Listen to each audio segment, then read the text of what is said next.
దీని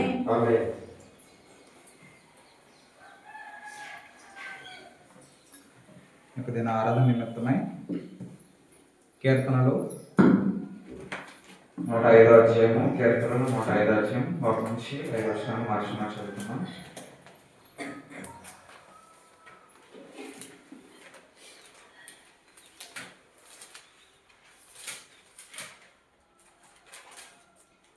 యెహోవాకు కృతజ్ఞతాస్తుతులు చెల్లించుడి, ఆయన నామమును ప్రకటన చేయుడి, జనములలో ఆయన కార్యములను తెలియచేయుడి. ఆయన గూర్చి పాడుడి, ఆయనను కీర్తించుడి, ఆయన ఆశ్చర్య కార్యములన్నిటి గూర్చి సంభాషణ చేయుడి. ఆయన పరిశుద్ధ నామమును బట్టి అతిశయించుడి, యెహోవాను వెతుకువారు హృదయమునందు సంతోషించుదురు గాక. యెహోవాను వెతుకుడి, ఆయన బలమును వెతుకుడి, ఆయన సన్నిధిని నిత్యము వెతుకుడి. ఆయన దాసుడైన అబ్రహాము వంశస్థులారా, ఆయన ఏర్పరచుకుని యాకోబు సంతతి వారులారా, ఆయన చేసిన ఆశ్చర్య కార్యములను జ్ఞాపకం చేసుకున్నాడు. అలాగే హెబ్రీ పత్రిక 12వ అధ్యాయము మొదటి 2 వచనాలు అందరం కలిసి చదువుకున్నాం. హెబ్రీ పత్రిక 12వ అధ్యాయం మొదటి 2 వచనాలు అందరం కలిసి చదువుకున్నాం. ఎంత గొప్ప సాక్షి సమూహము మేఘం వల్లే మనలను ఆవరించి ఉన్నందున మనము కూడా ప్రతి భారమును సులువుగా చిక్కులు పెట్టు పాపమును విడిచిపెట్టి విశ్వాసమునకు కర్తయు దాన్ని కొనసాగించు వాడైన యేసు వైపు చూపించు మన ఎదుట ఉంచబడిన బంధములో ఓపికతో పరిగెత్తు.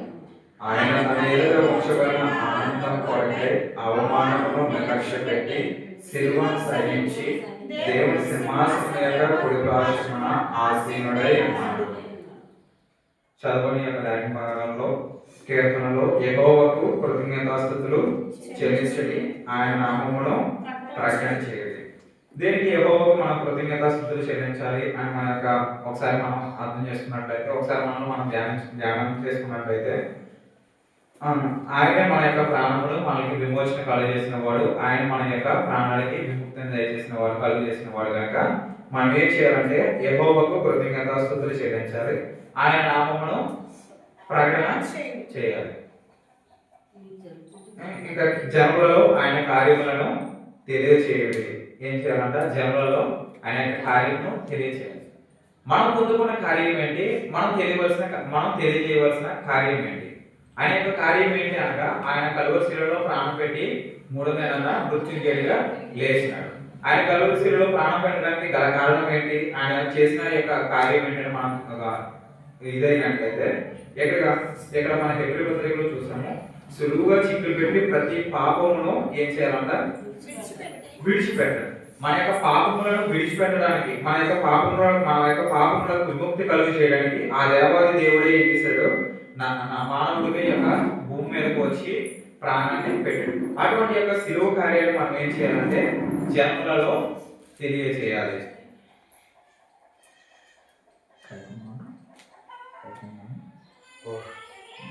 ఆయన యొక్క కార్యాన్ని మనం తెలియజేయాలి, ప్రకటన చేయాలని చెప్పేసి ఇక్కడ చదువుతున్నాం. ఆయన గూర్చి పాడుడి, ఆయన కీర్తించుడి, ఆయన ఆశ్చర్య కార్యములన్నిటిని గూర్చి సంభాషణ చేయాలి. ఎవరికి మనం సంభాషణ చేయాలి, ఎవరితో మనం సంభాషణ చేయాలని మనం చూసినట్లయితే ఇక్కడ ఆయనను గూర్చి పాడుడి, ఆయనను కీర్తించుడి. మనం అనుదినం ఏం చేయాలంటే ఆయన యొక్క కీర్తనలు, ఆయన యొక్క అనగా ఆ యొక్క పాటలు కానీ లేదంటే దేవుని యొక్క వాక్యాన్ని కానీ మనం ఏం చేయాలంటే అనుదినము కూడా వాటిని కీర్తించుకోవాలి, వాటిని గురించి సంభాషణ చేయాలి. అంటే ఇప్పుడు ఒక లేఖనం కానీ ధ్యానిస్తున్నాం, మనకు అర్థం కాలేదు, అర్థం కాకపోతే మనం ఏం చేయాలంటే దైవ సాగును ఫోన్ చేసో లేదంటే ఇంటి దగ్గర లేదా మనం ఏం చేయాలంటే దాన్ని ధ్యానం చేసుకోవాలన్నమాట. అటువంటి ధ్యానం చేసుకున్నప్పుడు ఇంకా కిందకి వచ్చినట్లయితే ఇటువంటి ధ్యానం చేసుకున్నప్పుడు మనకి ఏం కలుగుతుంది, మనకు ఉండే యొక్క ఇదేంటనేది చూసుకుందాం. ఆయన గూర్చి పాడుడి, కీర్తించుడి. దేవుని యొక్క పిల్లలు, దేవుని యొక్క ప్రజలు ఏం చేస్తారంటే ఆయన కీర్తనలు మాత్రమే పాడతారు, ఆయన కీర్తనలు మాత్రమే పాడుతారు. ఇప్పుడు బయట చూసినట్లయితే బోలెని రోమానుసారమైన బయట బోలెని పాటలు ఉన్నాయి. అసలు అంటే ఇవి మనం చెప్పలేము, పాడలేము, కానీ అసలు ఎలాంటి పాటలు అంటే అలాంటి పాటలు ఇప్పుడు మనం పాడుకున్నాం. ఎంత మధురంగా ఉన్నాయంటే అంత మధురంగా ఉన్నాయి మన పాటలు. ఆ పాటలు చూస్తే ఎలాంటి పాటలు అంటే అసలు మనం వర్ణించుకోలేము, కానీ చాలా చండాలమైన పాటలని ఒక విధంగా చెప్పుకోవచ్చు. బయట అటువంటి పాటలు కాకుండా మన దేవుని యొక్క పిల్లలంగా, దేవుని యొక్క భక్తులంగా మనం ఏం చేయాలంటే ఆయన కీర్తనను మనం ఏం చేసుకోవాలి, కీర్తించుకోవాలి. కీర్తించుకుంటూ ఆయన ఆశ్చర్యకార్యాలన్నింటిని గురించి సంభాషణ చేయాలి. అనగా ఈ దేవుడు యొక్క అంటే గత పునరుద్ధానం నుంచి పునరుద్ధానం వరకు మనల్ని ఏం చేశారు, లేదనుకుంటే మనల్ని ఎటు రీతిగా అయితే కాపాడారు ఏంటనేది మనం ఏం చేయాలి, ఆయన చేసిన ఆశ్చర్యకార్యం అన్నింటిని గురించి అంటే మన జీవితం మొదటి నుంచి కూడా ఏం చేసుకోవాలి, వాటిని అనుభవించుకుంటూ ఆయన్ని ఆరాధన చేయాలన్నమాట. ఏం చేయాలి, మన జీవితం మొదటి నుంచి అంటే మనం రక్షించబడినప్పటి నుంచి, మన రక్షణ లేనప్పటి నుంచి మన జీవితం ఏ విధంగా ఉన్నది అనేది ఆయన చేసిన ఆశ్చర్య కార్యాలన్నింటిని గురించి సంభాషణ చేసుకుంటూ ఆయన ఈ రోజు ఆరాధించాలి. తర్వాత చూసినట్లయితే ఆయన పరిశుద్ధ నామమును బట్టి అతిశయించుడి, యెహోవాను వెతుకువారు హృదయమునందు సంతోషించుదురుగాక. చాలు, ఆయన పరిశుద్ధ నామమును బట్టి ఏం చేయాలంట, అతిశయించుకోవాలి. ఆయన నామం పరిశుద్ధమైన, ఆయన సన్నిధి పరిశుద్ధం అన్నమాట. ఆయన నామం ఏమైంది, పరిశుద్ధమైనది. ఆయన యొక్క సన్నిధి ఏమైంది, పరిశుద్ధమైనది. ఈ యొక్క సన్నిధి పరిశుద్ధమైన సన్నిధి. ఈ యొక్క సన్నిధానంలో ఇక్కడ అల్లరితో కూడిన ఆటపాటలు ఉండవు, లేదనుకుంటే గందరగోళం చేసే మ్యూజికల్స్ ఐటమ్స్ ఉండవు, లేదనుకుంటే ఇక్కడ లైటింగ్స్ ఉండవు, ఏముండవు అన్నమాట. ఆయన నామం పరిశుద్ధమైన నామం. ఆయన నామాన్ని పరిశుద్ధంగానే మనము ఆచరించాలి. దేవుడు సంఘములో అల్లరికి కర్త కాడు. సంఘములో దేవుడు ఏమైనాడు, అల్లరికి కర్త కాడు. ఇక్కడ అల్లరి చేసుకుంటూ మనం పాటలు పాడుకుంటూ గంతులు వేసుకుంటూ ఇదైతే కాదు. ఎందుకంటే ఆయన నామం ఏమైనది, పరిశుద్ధమైనది. ఈ రోజు ఏదైనా పరిశుద్ధమైనదేనో పరిశుద్ధంగా మనం ఆచరించుకుంటూ వెళ్తాం. అందుకే కొంతమందికి నచ్చకపోవచ్చు, మన సంఘాలు కొంతమందికి నచ్చకపోవచ్చు, కానీ దేవుడు మాత్రం సమాధానానికి కర్త గాని అల్లరికి కర్త కాడు. పోకిరి చేష్టలను లేదనుకుంటే ఆ యొక్క భాషలతో మాట్లాడే వాటిని కూడా వాటిని కూడా కొంచెం అవాయిడ్ చేస్తూ ఉంటాం అన్నమాట మనం. అందుకనే కొంతమందికి నచ్చొచ్చు, నచ్చకపోవచ్చు, కానీ ఇక్కడ జరిగేది మాత్రం పరిశుద్ధంగానే వెళ్ళిపోతూ ఉంటుంది. ఇంకా కింద చూసినట్లయితే ఆయన పరిశుద్ధ నామమును బట్టి అతిశయించుడి. ఎలాంటి యొక్క పరిశుద్ధ నామమును బట్టి, పరిశుద్ధ సన్నిధిని బట్టి మనం ఏం చేయాలంట, అతిశయించాలి, ప్రౌడ్గా ఫీల్ అవ్వాలి. కానీ కొంతమందికి నీరసంగా ఉంటుంది అనమాట. ఇంకా కింద చూసినట్లయితే యెహోవాను వెతుకువారు హృదయమునందు సంతోషించుదురు. ఇక్కడ ఏముంటుందంటే యెహోవాను వెతుకువారు హృదయమునందు సంతోషిస్తారు. యెహోవాను వెతుకువారు హృదయమునందు సంతోషించారు. అంటే యెహోవాను వెతికితే మనకి ఏం కలుగుతుంది, హృదయంలో సంతోషం కలుగుతుంది. ఇక్కడ మనం అల్లరికి కర్తగా లేదనుకుంటే మ్యూజికల్స్ లేదంటే ఇటువంటి వాటి కోసం, లోక సంబంధమైన వాటి కోసం, లేదనుకుంటే అల్లరికి గుర్తునిచ్చే వాటి కోసం మనం వెతుకుంటే మన హృదయంలో సంతోషం ఉండదు. యెహోవాను వెతుకువారు అనగా యెహోవాను ఎలా వెతకాలి, పూర్ణ హృదయంతో పూర్ణాత్మతో ఆయన వెతుకువారందరూ కూడా హృదయంలో సంతోషం. ఇక్కడ మన హృదయంలో సంతోషం ఉండాలంటే మొట్టమొదటిగా యెహోవాను వెతకాలి. ఏం వెతకాలి, యెహోవాను వెతికితే మన హృదయంలో యెహోవాను వెతుకువారు హృదయమునందు సంతోషించుదురు గాక. ఎలా వెతకాలని మనం చూసుకున్నట్లయితే యెహోవాను వెతుకుడి, ఆయన బలమును వెతుకుడి, ఆయన సన్నిధిని నిత్యము వెతుకుడి.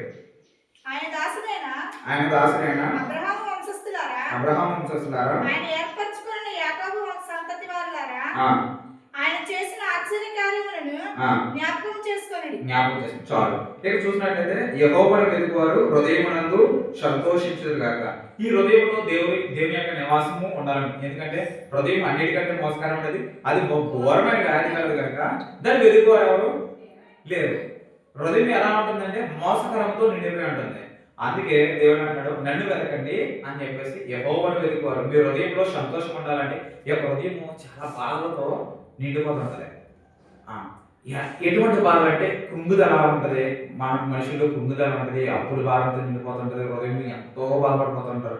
అప్పుల భారం ఉంటుంది, పిల్లల భారం ఉంటుంది, లేదనుకుంటే వ్యవసాయ భారం ఉంటుంది. ఈ యొక్క హృదయంలో ఎన్ని భారాలు ఉంటాయి అంటే అన్ని భారాలు ఉంటాయి. కానీ యెహోవాను వెతుకువారు ఏం చేస్తారంట, యెహోవాను వెతుకువారు హృదయమునందు సంతోషిస్తారు.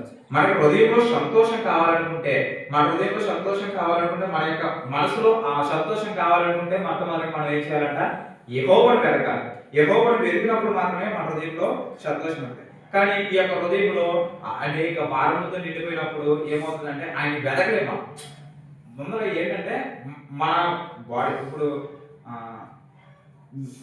ఒక మేలు పొందాలనుకున్నప్పుడు మనకి ఏమవుతుంది, మనలో చాలా భారాలు వస్తూ ఉంటాయి. ఒక మేలు పొందగోరాలనుకున్నప్పుడు ఆ భారాలన్నీ మనలో ఉన్నప్పుడు యెహోవాను మనం మనకు వెతకాలి. అందుకే బైబిల్ అంటే ఏమని క్లియర్గా సెలవిస్తుంది, పైన ఉన్న వాటిని మాత్రమే వెతుకుడి, కింద ఉన్న వాటిని వెతకొద్దు అని చెప్పేసి బైబిల్ అంటే. అందుకే దేవుడు ముందుగానే వాటిని అన్నిటిని కూడా మన కొరకు సిద్ధపరిచి, ప్రతీది కూడా మన కొరకు సిద్ధపరిచి ఉంచాడు అనమాట. ఆ సిద్ధపరిచిన దాన్ని మనం వెతకాలి. ఎలా వెతకాలి? ఆయన సన్నిధికి మనం ఎప్పుడైతే అంటుకట్టబడి ఉంటామో, ఆయన ఎప్పుడైతే మనం కీర్తిస్తూ వస్తామో, అనుదినం కూడా ఆయన కీర్తనలు ఎప్పుడైతే మన నోట్లో ఉంటాయో, అనుదినం ఎప్పుడైతే మనం బైబిల్ ధ్యానాన్ని ధ్యానిస్తామో, అప్పుడు మాత్రమే యెహోవాను మనం వెతకగలం. ఈ యొక్క భారాలన్నిటితో నింపబడి మన హృదయం అంతా పాపభారంతో, ఒక పక్క ఇంటి భారంతో, పిల్లల భారంతో, వ్యవసాయ భారంతో, డబ్బుల భారంతో, ఈ భారాలన్నీ నిండిపోతే ఏమవుతుందంటే దేవుని వెతకడానికి మన టైం ఉండదు. అంటే దాన్ని గుర్తించలేమా? యెహోవా ఆయన చేసే ఆశ్చర్యకార్యాలను మనం గుర్తించలేం, లేదా ఆ యొక్క థాట్ మనకు రాదు. ఎప్పుడైతే వీటిలన్నిటిని విడిచిపెట్టి దేవుడు మొట్టమొదటిగా దేవుని పైన ఉన్న వాటిని మాత్రమే, అంటే దేవుని యొక్క లేఖనాలని లేదంటే దేవుని యొక్క సన్నిధిని మనం వెతుకుతామో, అప్పుడు ఆటోమేటిక్ ఇవన్నీ ఏమవుతాయి అంటే మన హృదయంలో సంతోషం కలుగుతాయి, అవన్నీ కూడా పోతాయి. ఆయన చేసిన ఆశ్చర్యకార్యాలను గురించి అందుకే సంభాషణ కూడా చేసుకోవాలని చెప్పేసి ఉందన్నమాట. యెహోవాను వెతుకుడి, ఆయన బలమును వెతుకుడి, ఆయన సన్నిధిని ఏం చేయాలి? ఇలా చెప్పుకున్నాం కదా. ఎప్పుడైతే మనము వీటిలన్నింటిని విడిచిపెట్టి, అంటే మనకి పెద్ద తలపోటుగా ఉంది అనుకున్న భారాలన్నీ విడిచిపెడతామో, అప్పుడు మాత్రమే దేవుడు మనం వెతకుతాం కదా. అలాగే ఆయన సన్నిధిని కూడా నిత్యము ఏం చేయాలంట? వెతకాలి. అంటే ఆయన సన్నిధికి నిత్యము మనం వస్తూ ఉంటే, ఆయన సన్నిధిలో మనం నిత్యము, ఆయన యొక్క ఆలయంలో నిత్యము మనము వెతుకులాడుతూ ఉంటే, అప్పుడు మాత్రమే మనకి మన హృదయంలో సంతోషము కలగగలదని చెప్పేసి దావీదు లేఖనం సెలవిస్తున్నాను. యెహోవాను వెతుకుడి, ఆయన బలమును వెతుకుడి. మరి ఎలా వెతకాలి? ఆయన బలాన్ని, ఆయన యొక్క శక్తిని మనం ఎలా పొందుకోవాలి? అందుకే కింద ఆయన సన్నిధిని నిత్యము వెతుకుడి. మన హృదయం ఎప్పుడైతే యెహోవాను వెతుకువారో హృదయంలో సంతోషించదు కాక. ఈ యొక్క లేఖన భాగం బట్టి మన అంశం వెళ్తుంది. చూసినట్లయితే హృదయం నందు సంతోషం కావాలంటే ఆయన యెహోవాను మనం ఒకటోదిగా యెహోవాను వెతకాలి, రెండోదిగా ఆయన బలము వెతకాలి. వీటిలన్నింటినీ యెహోవా బలమని, మన హృదయంలో సంతోషం కావాలంటే ఏం చేయాలి? నాకు ఫాస్టింగ్ చెప్పి నేను ఫాస్టింగ్ ముగించడానికి ప్రయత్నం చేస్తాను. మన హృదయంలో సంతోషం కలగాలంటే ఏం చేయాలి? మొట్టమొదటిగా యెహోవాను వెతకాలి, రెండవదిగా ఆయన బలాన్ని వెతకాలి, మూడవదిగా ఆయన సన్నిధిని నిత్యము వెతకుడి. ఈ యొక్క 3 లేఖన భాగంలో మనం చూస్తున్నాం. ఈ యొక్క హృదయంలో మనకి ఏమంటూ వస్తున్నాయి అంటే మత్తయి సువార్త 5వ అధ్యాయం 8వ వచనం. హృదయ శుద్ధి గల వారు ధన్యులు, వారు దేవుని చూచెదరు. చాలు. మా హృదయంలో సంతోషం కలవాలంటే ఏం చేయాలంటే హృదయం అనేది శుద్ధిగా ఉండాలి. ఈ యొక్క హృదయం ఎలా శుద్ధి చేయబడుతుందో చదువుకుందాం. హృదయ శుద్ధి గల వారు ధన్యులు, వారు దేవుని చూచెదరు. ఇక్కడ మన హృదయంలో సంతోషం కలగాలంటే ఏం చేయాలి? మొట్టమొదటిగా హృదయము శుద్ధిగా ఉండాలి. హృదయం శుద్ధిగా ఉండాలంటే ఏం చేయాలి? నిత్యము ఆయన సన్నిధిని మనము వెతకాలి. అనుదినము ఆయన యొక్క లేఖన భాగములతో మనము కడుగుపడాలి. అనుదినము ఆయన కీర్తనలు ఏం చేయాలి? అన్ని జనుల వలె కాకుండా ఆయన కీర్తనలు మనలో ఏం చేయాలి? కీర్తించుడి. ఆయన కీర్తనలను మనం ఏం చేయాలంటే అనుదినం కూడా కీర్తించుకునే వారుగా ఉండాలి. అంటే మనం బస్సులో ప్రయాణం చేస్తున్నప్పుడు కానీ, లేదనుకుంటే ఇంట్లో పని చేసేటప్పుడు కానీ, లేదనుకుంటే మనలో మనం సెల్ఫ్గా ఖాళీ ఉన్నప్పుడు కానీ ఏం చేయాలంటే ఆయన కీర్తనలు ఎప్పుడైతే మనం కీర్తించుకుంటామో అప్పుడు ఆటోమేటిక్గా మన హృదయం అనేది ఏమవుతుందంటే మన యొక్క పాపములు లేదంటే మనం చేసిన దోషములు ఏవైతే ఉన్నాయో అవి మనకి ఆటోమేటిక్గా గుర్తుకొస్తుంటే అప్పుడప్పుడు పశ్చాత్తాపడతాం కూడా. అయ్యో, ఆ పాటలు బట్టి కూడా మనకి ఫీల్ వస్తుంటుంది అనమాట. అదొక ఆదరణ కలుగుతుంది, అదొక రకమైన ఫీల్ కూడా వస్తుంది అనమాట. ఓకే, మనం పాలన చేసిన అది మనం తప్పు కాదు. అప్పుడు మన హృదయం అనేది ఏమవుతుంటుంది అంటే మనకి సెల్ఫ్ కంట్రోల్ గా శుద్ధి అవుతూ ఉంటుంది అనమాట. అందుకని ఆ శుద్ధి అయ్యే టైంలో కూడా మనం ఏం చేయాలి? నిత్యం కూడా ఆయన సన్నిధి కలగాలి. ఆదివారం రావాలంటే ఆరోగ్యకి మనకు భారం, బుధవారం బైబిల్ స్టడీ కావాలంటే భారం, శుక్రవారం ఇలా కావాలంటే భారం. కానీ ఇక్కడ దావీదు లేఖనం ఏమో సెలవిస్తుందంటే మన హృదయంలో సంతోషం కలగాలంటే ఆయన మాత్రమే వెతకాలి, నిత్యం ఆయన సన్నిధిని వెతకాలని దావీదు లేఖనం సెలవిస్తుంది. మొట్టమొదటిగా ఇటువంటి హృదయము శుద్ధి అయితే కనుక హృదయం నందు మనం సంతోషిస్తున్నాం. ఇంకా చూసినట్లయితే ఇర్మీయా గ్రంథం 17వ అధ్యాయంలో మరొక మాట ఉంటుంది. ఇర్మీయా గ్రంథం 17వ అధ్యాయంలో ఏముంటుందంటే చదవండి. ఇర్మీయా గ్రంథం 17వ అధ్యాయం 7వ వచనం. యెహోవాను నమ్ముకున్నవాడు ధన్యుడు, యెహోవా వానికి ఆశ్రయము క్షమించు. ఓకే. యెహోవా వానికి ఆశ్రయంగా ఉండడం, వాడు జలముల యొద్ద నాటబడిన చెట్టు వలె ఉండడం, అది కాలువల యొరను, దాని వేలును తన్నును, తన్నును, వెంట కలిగినను దానికి భయపడదు, దాని ఆకు పచ్చగా నుండును, వర్షం లేని సంవత్సరమున చింతమందదు, పాపమానదు, హృదయము అన్నిటికంటే మోసకరమైనది, అది ఘోరమైనది, అది కలది, దాని గ్రహింపగల వాడెవడు? ఒకరి ప్రవర్తన బట్టి వాని క్రియలు ఫలం చొప్పున ప్రతీకారం చేయుటకు యెహోవా అను నేను హృదయములను పరిశోధించేవాడును, అంతరంగములను పరీక్షించేవాడును. చాలండి. ఇక చదవబడిన లేఖన భాగంలో పైన మనం చూసుకున్నట్లయితే యెహోవాను నమ్ముకున్నవాడు ధన్యుడు, యెహోవా వానికి ఆశ్రయంగా ఉండడం. మొట్టమొదటిగా మనం ఏం చేయాలంటే మన హృదయాన్ని శుద్ధిగా ఉంచుకోవాలి. ఆయన వెతకాలి, ఆయన బలమును మనం వెతకాలి, ఆయన సన్నిధిని నిత్యమును మనం వెతకాలి. నాలుగవదిగా హృదయమును ఏం చేసుకోవాలి? శుద్ధి చేసుకోవాలి. ఆ హృదయ శుద్ధి గల వారు ధన్యుడు, వారు దేవుని చూచారు. మనం దేవుని చూడాలంటే దేవుని యొక్క ఆశ్చర్యకార్యములను మన హృదయంలో మనం పొందుపరచుకోవాలంటే ఏం చేయాలి? హృదయాన్ని శుద్ధిగా ఉంచుకోవాలి. ఐదవదిగా యెహోవాను నమ్ముకున్నవాడు ధన్యుడు. ఆయన బలాన్ని నమ్ముకున్నవాడు ధన్యుడు. మనుషులు మనకి శ్రమ కలిగితే మొట్టమొదటిగా మనం ఎవరు నమ్ముకుంటామంటే మనకున్న హోదాను వారి యొక్క హోదాను బట్టి వారు ఏం చేస్తుంటారంటే ఇంకా మీరే గ్రహించుకోండి. వారికి ఉన్న హోదాను బట్టి వారు అయితే డబ్బులు నమ్ముకుంటారు, లేదనుకుంటే పొలాలు నమ్ముకుంటారు, ఇల్లు నమ్ముకుంటారు, కొడుకులు నమ్ముకుంటారు, ఎక్సెట్రా ఇంకేదైనా నమ్ముకుంటారు. కానీ బైబిల్ లేఖనం ఏమేమి సెలవుస్తుందంటే యెహోవాను నమ్ముకున్నవాడు ధన్యుడు. ఆయన బలాన్ని నమ్ముకున్నవాడు ధన్యుడు, ఆయన చేసే ఆశ్చర్యకార్యం ఎందు నమ్మిక ఉంచేవాడు ధన్యుడు.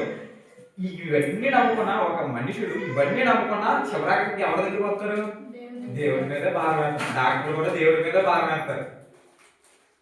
మేము చేయవలసింది అయితే చేద్దాము, ఇంకా దేవుడి మీద భారం అండి అని చెప్పేసి చెప్తారు. ఎవరు చెప్పినా ఎవరు ఏమి నమ్ముకున్నా చివరికి ఎవరు కావాలి? మానవుడికి దేవుడే కావాలి. మన దగ్గర ఎంత హోదా ఉన్నా, ఎంత అంతబలం ఉన్నా, లేదంటే అంగబలం ఉన్నా, ఏదున్నా సరే చివరికి దేవుడిని మనము నమ్ముకోవాల్సిన పరిస్థితి. చివరికి డాక్టర్లు కూడా బతికించవలసిన డాక్టర్లు కూడా ఏం చేస్తారు? దేవుడి మీద నమ్మకం వేస్తారు. అందుకని యెహోవాను నమ్ముకున్నవాడు ధన్యుడు, యెహోవా వానికి ఆశ్రయంగా ఉండెను. హృదయం అనేది శుద్ధిగా ఉండాలి. ఐదవదిగా యెహోవాను మనం నమ్ముకోవాలి. ఇంకా కింద చూసినట్లయితే వాడు జలముల యొక్క నాటబడిన చెట్టు వలె నుండును. యెహోవాను నమ్ముకున్నవాడు ఏం చేస్తానంట? జలములు యొక్క, జలములు అంటే ఏంటి? నీరు దగ్గర నాటబడిన చెట్టు వలన. ఆ చెట్టు ఏమవుతుంది? అది కావలు ఎవరను, దాని వేలు తన్నును, వెంట కలిగినను దానికి భయపడదు. వెంట కలిగి అంటే ఎండ కలిగినా సరే ఏమవుతుందంట? భయపడదంట. అంటే నీటి కాలువలో పక్కన ఉన్న చెట్టు దాని వేలు తన్నుకుంటూ పైకి ఎదుగుతుంది. దానికి ఎండ కలిగినా సరే ఏమవుతుంది? ఇక్కడ మనుషులు గమనించవలసింది ఏంటంటే దేవుని సన్నిధిని నిత్యము వెతుకుడి. అనగా దేవుని యొక్క సన్నిధిని మనం నిత్యము వెతికితే ఈ యొక్క ఫలించే చెట్టు వలె, అంటే ఎండ తగిలిన భయపడని చెట్టు వలె మన యొక్క ఆత్మీయ జీవితం ఉండబోతుంది. బయట ఎన్నో ఘోరమైన ప్రమాదాలు మనం చూస్తూ వస్తాం. బస్సులు లారీలు వాటిల్లో మనుషులు ఎంత దారుణంగా చనిపోతున్నారో మనం చూస్తూ వస్తున్నాం. మనం భయపడకుండా, అంటే లోకంలో మనకి శ్రమ కలిగినను భయపడకుండా మనం ఉండాలంటే ఏం చేయాలి? యెహోవాను ఆశ్రయించేవాడు ధన్యుడు. హృదయం చాలా మోసకరమైనది, అది బహు ఘోరమైన వ్యాధి కలది. హృదయ శుద్ధి గల వారు ధన్యులు, వారు దేవుని చూచేవారు. ఎన్నో శ్రమల నుంచి, ఎన్నో బాధల నుంచి, అటువంటి ప్రమాదకరమైన ఇబ్బందుల నుంచి దేవుడు నేను తప్పిస్తూ వచ్చాడేమో. ఈ రోజు నువ్వు ఎవరు నమ్ముకోవాలంటే ఆయన నమ్ముకోవాలి. లోకంలో నీకు శ్రమ కలుగుతున్నా సరే నువ్వు భయపడకుండా ఉండాలంటే ఏం చేయాలి? యెహోవాను ఆశ్రయించాలి.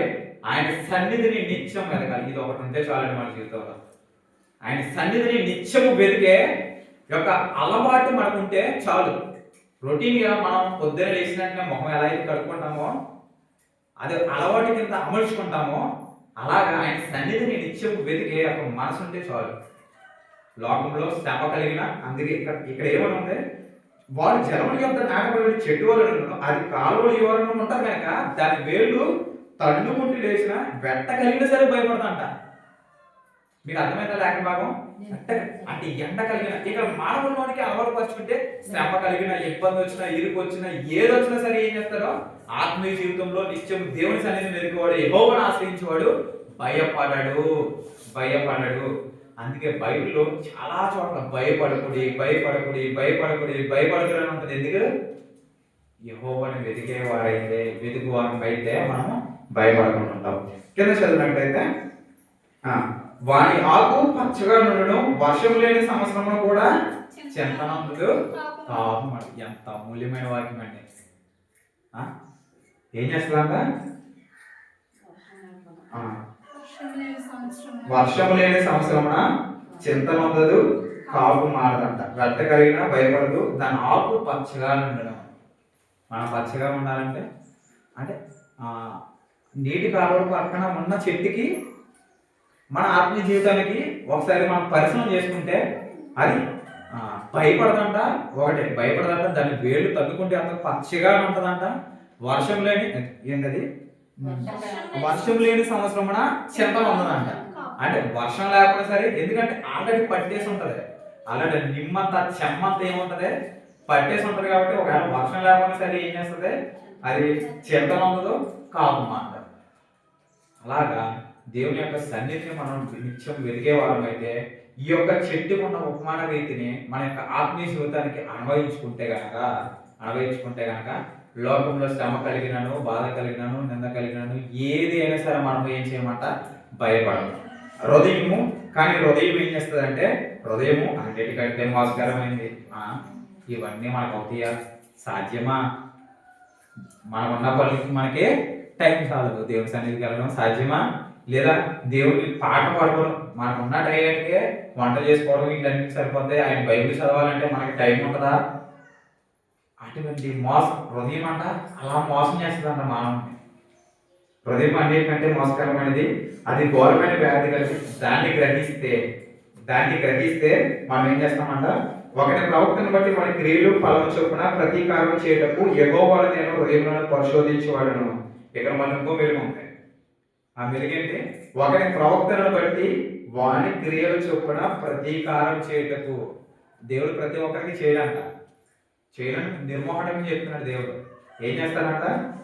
ఒకటి ప్రవక్తలను బట్టి వాని క్రియలు ఎలా ఉంటాయో చూసి నేను ఏం చేస్తానంటాడు? అంటే పైకి వచ్చిన వాళ్ళు మనకి అన్వయించుకుంటే మన ప్రవక్తను బట్టి ఏం చేస్తారంట? ఒకటి ప్రవక్తను బట్టి వాని క్రియలు ఫలం చొప్పున ప్రతీకారం చేయటానికి యెహోవాను నేను హృదయంలో పరిశోధించేవాడును. దేవుడు ఏం చేస్తున్నాడంట? హృదయాన్ని పరిశోధిస్తున్నాడు.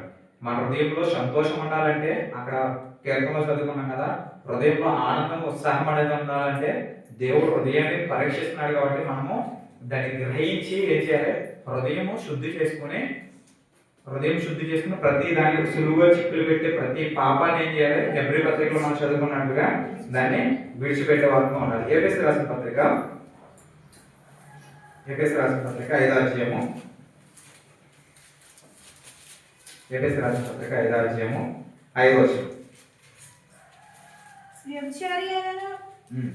అలా కింద చూసుకున్నట్లయితే అక్కడ మీరు ఇంటికి వెళ్ళిన తర్వాత 5వ వచనం నుంచి కూడా చూసుకోండి. 5వ అధ్యాయంలో ఉన్న ఈ యొక్క 8వ వచనాలు కూడా మనం చూసుకుంటే కనుక ఇవన్నీ కూడా మనకు తెలుస్తాయి అనమాట. ఇక్కడ ఎన్ని ఉన్నాయంటే, మానవ హృదయంలో మోసకరమైన వ్యాధి కలదు కనుక ఈ యొక్క మానవ హృదయంలో 13 రకాలైనటువంటి జబ్బులు ఉన్నాయంట. మానవ హృదయంలో 13 రకాల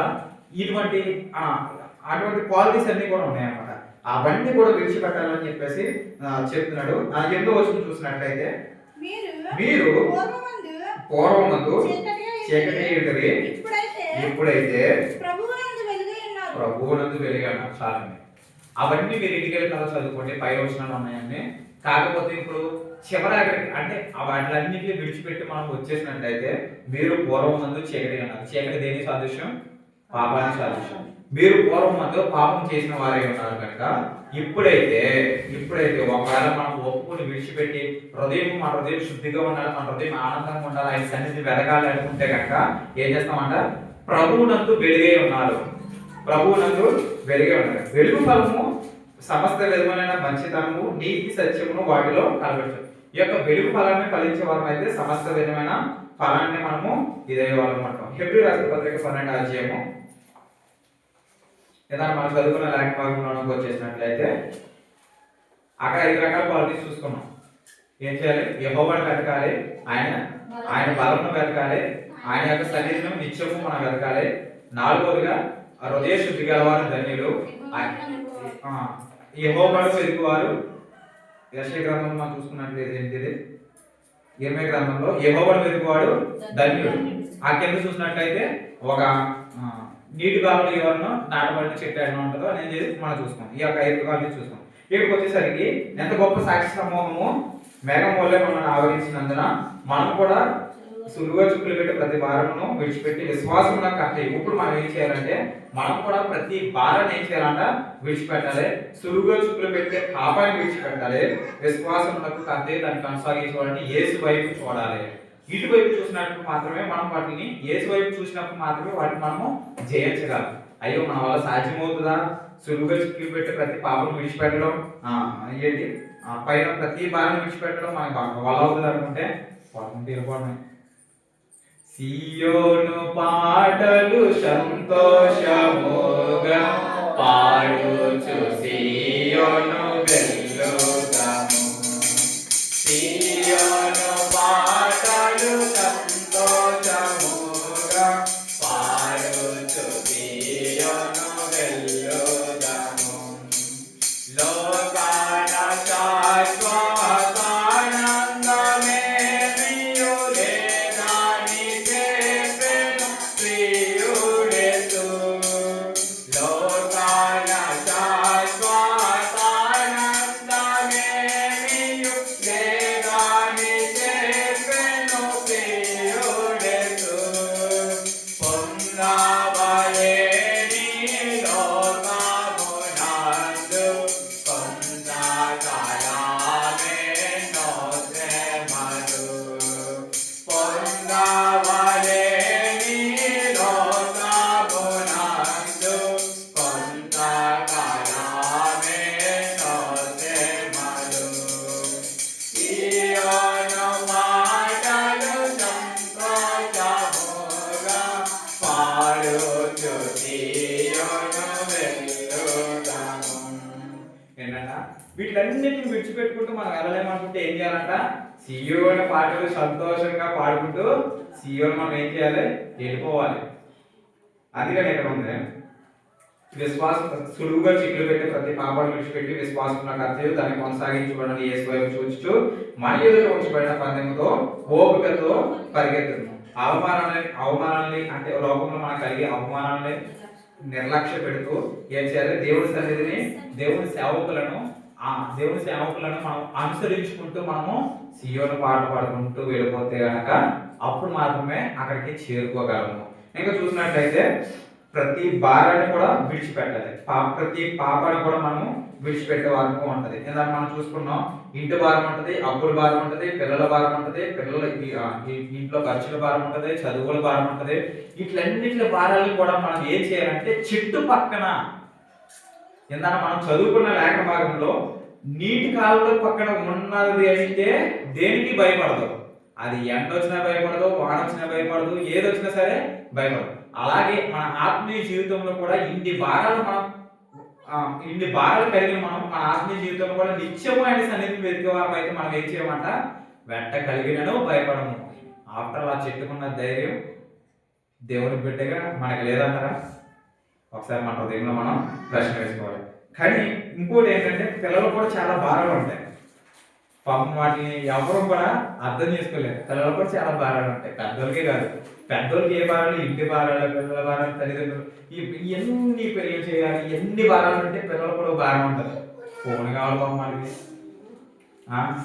ఫోన్ కావాలి, బండి కావాలి, అది కూడా భారం అయిపోద్ది. అంటే తల్లిదండ్రుల మాట వినాలి, దేవుని సన్నిధి, ఇవి కూడా ఏమవుతాయి అంటే భారం అయిపోతాయి. కానీ మానవుడు గ్రహించవలసింది వాటిలన్నీ కూడా కావాలనుకుంటే ఏం చేయాలి? ఆయన్ని మన హృదయంలో ఏం చేయాలంటే ప్రతి భారాన్ని కూడా సులువు చిక్కులు పెట్టి ప్రతి భారాన్ని విడిచిపెట్టి పందెములు ఓపికతో పరిగెడితే అవమానమును నిర్లక్ష్యం పెట్టి సిలువను సహించి దేవుని సింహాసనం కుడి ప్రాశమున ఆసీనుడై ఉన్న వారిని మనం చూసుకుంటూ వెళ్ళినట్లయితే కనుక మనం ఆ యొక్క మోక్ష మార్గానికి చేరుకోగలం అనమాట. ఈ భారాలన్నీ కూడా మనం ఏం చేయాలి? చిన్న పిల్లలమైనా పెద్ద పిల్లలమైనా ఎవరు చేయాలంటే విడిచిపెట్టే వారుగా ఆ చెట్టు ఎలా అయితే నీటి పక్కన ఉంటుందో మన జీవితం కూడా దేవుని సన్నిధిని, దేవుని యొక్క దాసులకి, దేవుని యొక్క సంఘానికి మనం ఎప్పుడైతే అనుమతించుకుంటూ వారితో అంటు కట్టబడుతుంటామో మనకి అప్పుడు వెంటగలిగిన సరే ధైర్యము, ఆ చెట్టు ఎలా అయితే ధైర్యం ఉంటుందో మనం కూడా ధైర్యంగా ఉండే వారంగా ఉంటాం. దేవుని యొక్క వాక్యం దేవుడు చేయించిన కదా.